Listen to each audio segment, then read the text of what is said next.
আসসালামু আলাইকুম রহমতুল্লাহ বারকাতু। আজকে আপনাদেরকে স্বাগত জানাচ্ছি এমন একটা বিষয়ে, যে বিষয়ে আজকে ভিডিও করব।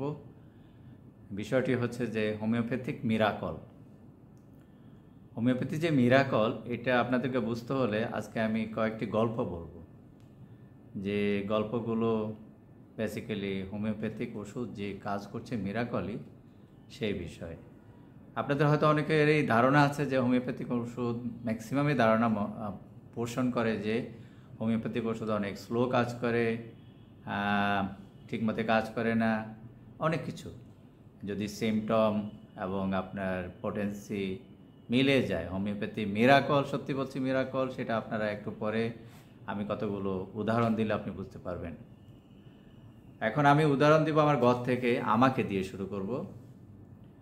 যে আমি টেনিস খেলতাম, টেনিস খেলতে গিয়ে এখনও খেলি, টেনিস খেলতে গিয়ে আমার হাতের রিস্ট এখানে ভেঙে গিয়েছিল।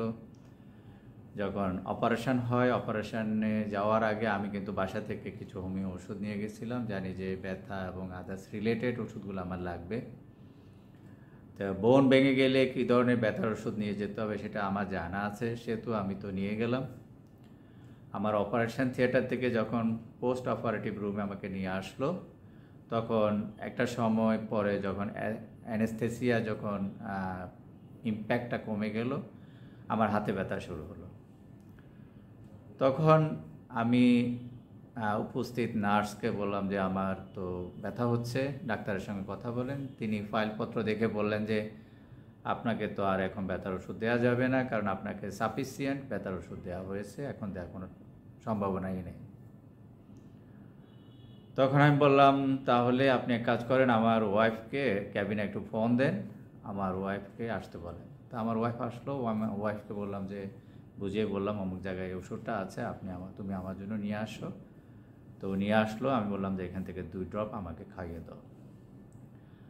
ওষুধটা কিছুই না, ওষুধটা আর্নিকা। আর্নিকা একদম হাই পোটেন্সি ছিল।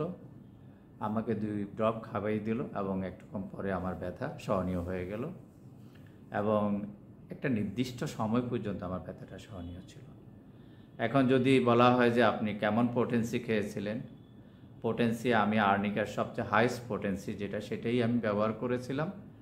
কারণটা হচ্ছে যে আমি এতটুকু বুঝি যে অ্যাগ্রাভেশনটা, দ্যাট মিনস আমার যে অপারেশনটা হয়েছে হাড়ের মধ্যে, হাড়ে 3টা স্ক্রু দেওয়া হয়েছে, সেখানে অনেক কাটাছেঁড়া হয়েছে, এবং এই যে ব্যথা, এটা হাইস্ট লেভেল অফ অ্যাগ্রাভেশন।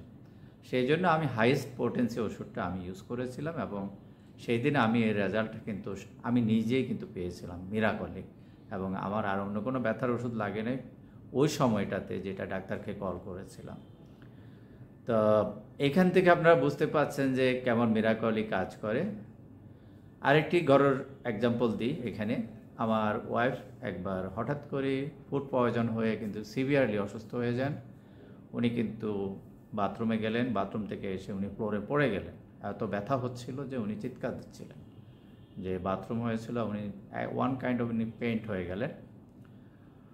তখন আমি ইমিডিয়েটলি বুঝতে পারলাম যে ওনার ফুড পয়জন হয়েছে, এবং ওনার জন্য ওষুধ আমি জাস্ট ওনাকে বোঝানোর চেষ্টা করলাম, ওই মুহূর্তে হসপিটালে নেওয়া ছাড়া কোনো বিকল্প নাই, কিন্তু আমি হসপিটালে নেব না। আমি জাস্ট বুঝালাম যে তুমি একটু ধৈর্য ধরো, তোমাকে আমি জাস্ট আধা ঘন্টা আমি একটু অবজার্ভ করব, আমি একটু ওষুধ খাওয়াচ্ছি, এক্ষুনি তোমাকে খাওয়াই দিচ্ছি, তুমি চোখ বন্ধ করে রাখো, দেখবে যে একসময় তোমার ব্যথা কমে গেছে। তো ওনাকে আমি এই যে ফুড পয়জন হয়েছিল, সেই জন্য আমি ওনাকে আর্সেনিকাম খাওয়ালাম। কত খাওয়াইছি বলবো না এখন, কারণ পোটেন্সি বললে আবার অনেকে সেটাকে গ্রহণ করে একসময় এটা ব্যবহার করা শুরু করবে, হিতে বিপরীত হতে পারে। তাহলে যেহেতু ফুড পয়জন হয়েছিল, সেই জন্য বললাম যে আর্সেনিকাম আমি খাওয়াইছিলাম, আর্সেনিকাম অ্যালবাম বলি আমরা। এটা ফুড পয়জনের জন্য কিন্তু একটা নাম্বার 1 মেডিসিন। সেটা যদি পচা বাসি কোনো ফুড থেকে পয়জনাস রিয়াকশানটা হয়, এবং সেটা আমি 15 মিনিট পর পর ওনাকে 2বার খাওয়ালাম। এরপরে ওনাকে আমি জানতে ছিলাম আধা ঘন্টা পরে যে এখন তোমার ব্যথাটা কেমন। বললো যে ব্যথা এখন আর নেই।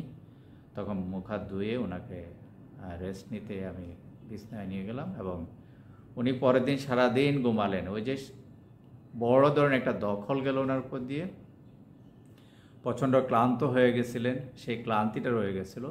কিন্তু উনি সত্যিই বলছি, ইটস এ মিরাকল, উনি যে পড়ে গেছিলেন, উনি ফ্লোরের মধ্যে পড়ে আছেন এবং ওনাকে আমি এই যে জাস্ট 2 বার ওষুধ খাওয়ালাম এবং উনি আলহামদুলিল্লাহ উনি সুস্থ হয়ে গেলেন। তাহলে কত দ্রুত রিয়্যাক্ট করে ডিপেন্ড করছে যে আমি ঠিকমতো রেমেডিটা চুজ করতে পারছি কিনা এবং ঠিকমতো আমি পোটেন্সিটা দিতে পারছি কিনা।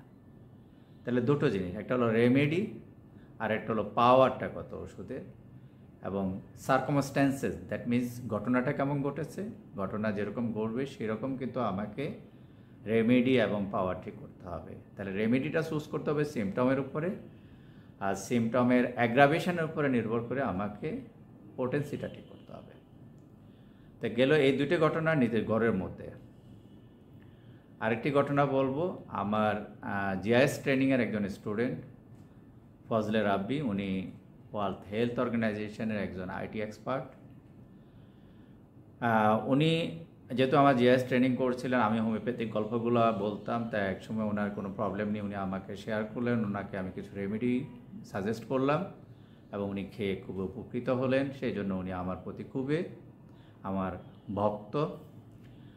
এবং হঠাৎ করে একদিন রাত্রিবেলা আমি ডিপার্টমেন্টে কাজ করছিলাম, উনি দেখে যে কান্না করতে করতে আসলেন। কি হয়েছে? রাব্বি বলে, স্যার আমার আম্মা প্রচণ্ড অসুস্থ, স্কয়ার হসপিটালে ভর্তি ছিলেন গত বোধহয় 7 দিনের মতো, এরকম বলল। ওনার লেফট হিপে প্রচণ্ড ব্যথা হয়ে উনি প্যারালাইজড হয়ে গেছিলেন এবং হসপিটালে নেওয়ার পর সব ধরনের টেস্ট ডাক্তার দেখলেন, এই কয়দিন ছিল। ডাক্তার ডায়াগনোসিস করে কোনো কিছু আইডেন্টিফাই করতে পারেনি, সে পর্যন্ত আম্মাকে রিলিজ করে দিল, কিছু ওষুধ দিয়ে দিল। তাহলে আমি কি করতে পারি? আমি বললাম, তো আমার কাছে কি? বলে, স্যার আপনি কি, ওই যে একটু ভক্ত হয়ে গেল যে আমার প্রতি, যে আমি তাকে কিছু ওষুধ সাজেস্ট করলাম এবং তাতে উনি খুব উপকার পেলেন, সেই জন্য উনি আমাকে বলল, স্যার আপনি কি আমার জন্য কোনো কিছু চিন্তা করতে পারবেন? তা আমি তো সত্যি এখন একটা বড় ধরনের একটা বড় বলতে পারি যে বোঝা আমার মাথার উপরে হঠাৎ করে বলল। আমি কম্পিউটারে কাজ করছিলাম, টেবিলে বসে আছি, সঙ্গে সঙ্গে চিন্তা করলাম, আবার কম্পিউটারে ঢুকলাম, কিছু দেখলাম ফাইলপত্র, কাগজ দেখলাম, সফটওয়্যার দেখলাম, রেমেডিগুলো দেখলাম। দেখার পর আমি মোটামুটি একটা রেমেডি চুজ করলাম, সিমটমগুলো শোনার পর চুজ করে লিখে ওকে বললাম, এখন রাত বোধহয় 8টার মতো বাজে, তুমি নিউ লাইফ খোলা আছে, নিউ মার্কেটে যাও, নিউ মার্কেট থেকে তুমি এই ওষুধটা নিয়ে যাবে, বলে দিলাম কীভাবে নেবে, তোমার আম্মুকে 2 ঘন্টা পর পর খাওয়াবে, আগামী 24 ঘন্টা পরে তুমি আমাকে একটু জানাবে তোমার আম্মুর কন্ডিশনটা কেমন। তারপরে পরের দিন 24 ঘন্টা পর আমি টেনিস কোর্টে দেখলাম যে ফজলে রাব্বি ফোন দিলেন এবং ফোন ধরলাম, জিজ্ঞাসা করলাম কী খবর ফজলে রাব্বি। উনি বললেন যে, স্যার আম্মুর ব্যথাটা শিফট হয়ে গেছে, আম্মু এখন উঠে দাঁড়াতে পারছে না। সুবহানাল্লাহ, আলহামদুলিল্লাহ। এই যে কথাটা বললো, আমি বিশ্বাস করেন তখন আমার চোখ দিয়ে পানি পড়ার মতো অবস্থা, যে পরিবারের এই যে কন্ডিশনটা, কান্নাকাটি করতেছিলেন, হসপিটাল থেকে বের করে দিছে এবং তিনি এই যে ভালো হন নাই, কিন্তু বাট এই যে ভালো হওয়ার একটা নমুনা, যে যিনি পড়েছিলেন সেখান থেকে ওনার ব্যথা শিফট করে গেলেন, উনি উঠে দাঁড়াতে পারছেন, এর চেয়ে বড় মিরাকল আর কি হতে পারে। তো আলহামদুলিল্লাহ যে আপনারা এই গল্পটুকু বলে আমি শেষ করছি। আপনারা আমার গল্প শোনার জন্য আপনাদেরকে ধন্যবাদ। আবার দেখা হবে। আসসালামু আলাইকুম রহমতুল্লাহ ওয়া বারাকাতুহু।